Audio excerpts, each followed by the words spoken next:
Soy María Andrea Nieto y esto es El Control. Hoy tenemos el control a unas declaraciones vergonzosas. Sí, les hablo de las declaraciones del embajador de Colombia en Nicaragua, León Freddy Muñoz, a favor de la dictadura violadora de derechos humanos de Daniel Ortega en el marco de la celebración de la revolución sandinista. Veamos esta atrocidad. Eso es admirable, lo que yo he sentido desde el 30 de septiembre que llegué a Nicaragua. Aquí estoy de embajador desde el 30 de septiembre. Es un pueblo alegre, es un pueblo bonito, un pueblo amable y sobre todo un pueblo que está convencido de su revolución. La verdad estoy gratamente sorprendido y hoy lo ratifico. Aquí en León, esta celebración, esta conmemoración de este 7 de julio es una cosa maravillosa. Hágame el favor, admirable y maravillosa la dictadura de los Ortega. ¿No le da vergüenza, señor embajador? Pues todo parece indicar que no. De hecho, esta fue la respuesta que dio el ilustre embajador a través de su cuenta de Twitter. El rol que debe cumplir un embajador como jefe de misión nunca debe ir más allá de proteger los intereses nacionales del Estado que representa.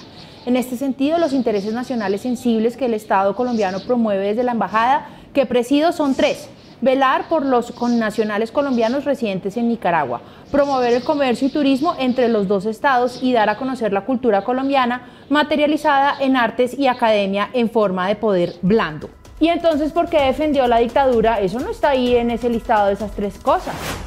El señor embajador estará notificado del litigio que tiene el dictador Daniel Ortega en contra del Mar Caribe colombiano y las islas de San Andrés, Providencia, Santa Catalina y Los Cayos.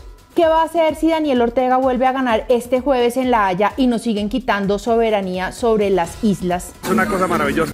Las reacciones ante esta falta de política de relaciones exteriores del país no se hicieron esperar. Esto dijo Francisco Santos en su cuenta de Twitter. León Freddy Muñoz, embajador o aliado de Daniel Ortega. Una vergüenza para todos los colombianos que nuestro embajador defienda al dictador de Nicaragua que viola los derechos humanos de todos los nicaragüenses. Así de hipócritas son los de la farsa histórica. Esto dijo el ex embajador en Estados Unidos y exministro de Defensa Juan Carlos Pinzón. Una vergüenza la representación diplomática del país en el exterior.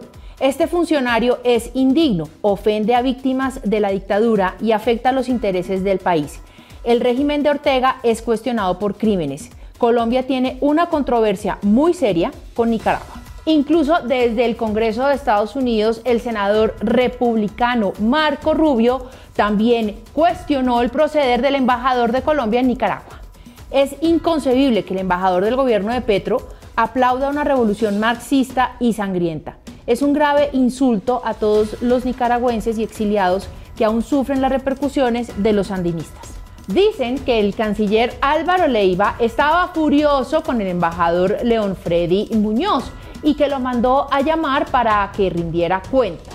¿Será que el canciller Leiva le va a decir lo mismo que le dijo en su momento al entonces todavía embajador Armando Benedetti? Él mismo dice: yo soy un drogadicto. ¿Será que el embajador León Freddy resulta drogadicto? No. O quién sabe. Lo que sí se sabe es que el ilustre embajador pues tiene su prontuario. Por lo que para ser del gobierno potencia mundial de vida hay que haber delinquido con anterioridad.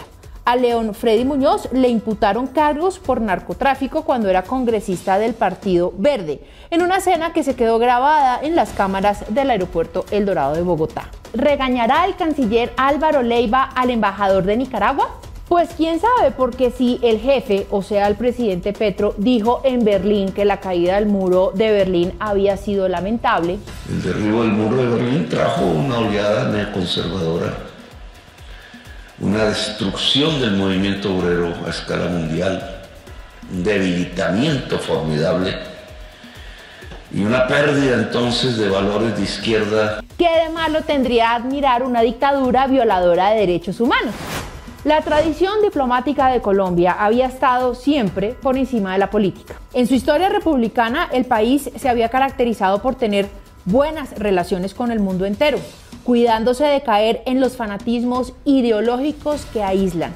Pero con el cambio llegaron los aplausos a la dictadura de Cuba, a la narcodictadura de Nicolás Maduro y ahora a la dictadura de Daniel Ortega. Da vergüenza que se alabe esos regímenes de terror en Latinoamérica. Hay 7 millones de nicaragüenses oprimidos por el exguerrillero Daniel Ortega que llevan el poder desde el año 2007. En Nicaragua apresaron a los políticos que se atrevieron a postularse para ser candidatos presidenciales y competirle a Ortega. Allá hay presos políticos, está prohibida la prensa libre y a los sacerdotes católicos los expulsaron y los metieron a la cárcel, como sucedió con el obispo Rolando Álvarez, secuestrado por la Policía Nacional y acusado por la payasa esposa de Daniel Ortega, la vicedictadora de Nicaragua, de un delito muy ridículo: crímenes de lesa espiritualidad. ¿No me creen? Óiganla. Pecado de lesa espiritualidad. Es que en todas las dictaduras, pues, siempre hay una payasa. El régimen de Daniel Ortega es asesino y despiadado. No olvidemos las matanzas que sucedieron en las protestas pacíficas que realizó el pueblo nicaragüense en contra de la dictadura en mayo de 2018. En Cuba, oprimen a 11 millones de cubanos y millones se han exiliado de la dictadura de los Castro, que ya completa más de 60 años. En Venezuela hay 26 millones de venezolanos a los que Hugo Chávez sometió desde que llegó al poder en 1999 y Maduro, su sucesor, obviamente no piensa dejar que nadie le quite su dictadura. Y no hay que olvidar que por cuenta de ese régimen han huido del país 7 millones de venezolanos. Pero la narrativa progre del exconvicto Lula, de la corrupta Cristina Fernández de Kirchner y desafortunadamente del presidente colombiano Gustavo Petro, ahora pretende convencer al mundo que los venezolanos salieron huyendo de allá por cuenta del bloqueo que les hizo Estados Unidos, supuestamente. Así son, dicen mentiras y tergiversan todo, con tal de quedarse en el poder, vendiendo la idea de que ellos son los defensores del pueblo, un pueblo al que obviamente mantienen muerto del hambre. Si sumamos las poblaciones de Cuba, Nicaragua y Venezuela, nos da un total de 45 millones de seres humanos en Latinoamérica a quienes estas dictaduras les violan sus derechos humanos, su libertad y su soberanía. Pero acá queremos la libertad de Venezuela, Cuba y Nicaragua, y por eso como colombianos nos avergüenzan las declaraciones de León Freddy Muñoz. Embajador, ¿a usted no le da vergüenza? Es una cosa maravillosa.